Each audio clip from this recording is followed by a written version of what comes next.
Okay, here we have the Galaxy Tab S10 Plus. This time around there's no regular Tab S10.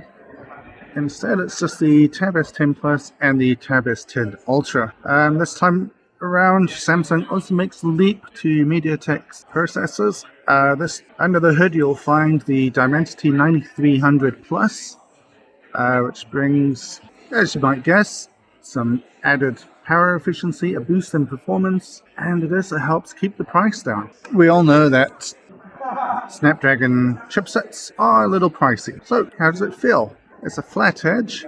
You can see the antenna strips here, a couple of cameras, S Pen here, magnetically charging, and you can see that there's 4 speakers, 2 at the top, 2 at the bottom in portrait, and the power button is on the side of the tablet rather than on top like we've seen with the Honor Magic Pad 2 and the OnePlus Pad 2. So it's taken a little bit of time to get used to that for me. Anyway, we've got a gorgeous screen here. This is quite neat. The Samsung logo is actually etched onto the rear of the tablet.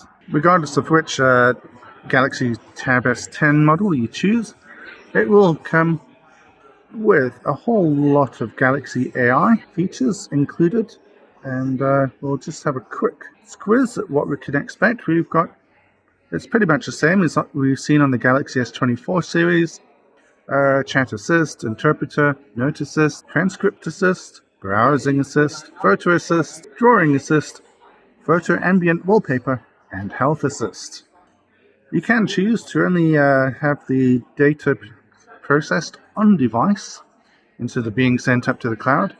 It will make your tablet work a little harder, use a little bit more battery, but it's there as an option. If you are conscious about your data privacy, that's definitely a way to go.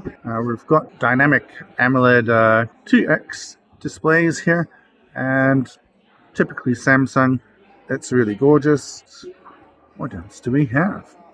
As you might expect, we've got Quick Share, which works with all Android models now, regardless of brand, and that's a really neat thing. Definitely helps moving things from your tablet or phone to the PC and back.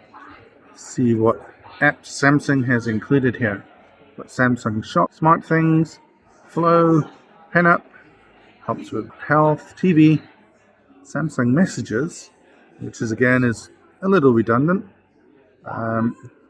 Find, and Smart Switch. It's really responsive, as you can see. Let's see what we've got on the home screen. So, can we make more? Yes. The home screen, you are able to go up to 10 by 5 grid size, which is always nice. And the same for the app drawer, if that's how you would like it.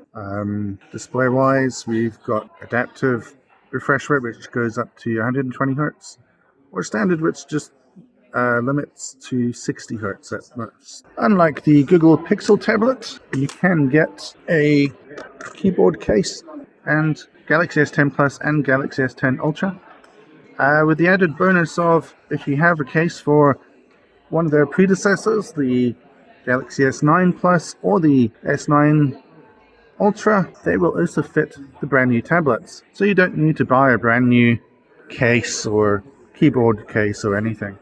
You can simply move on, and it's definitely a saved expense and appreciated, I'm sure, for fans of the Galaxy Tab S series. The Tab S10 Ultra has pretty much the same features other than a larger display, obviously, and a large battery.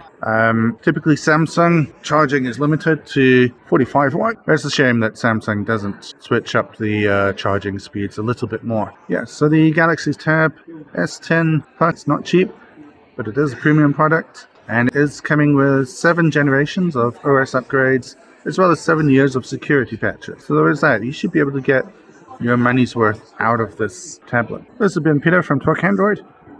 Just taking a quick look at the new Galaxy Tab S10 Plus from Samsung. Remember to like, subscribe, and stay tuned for our next videos. Cheers!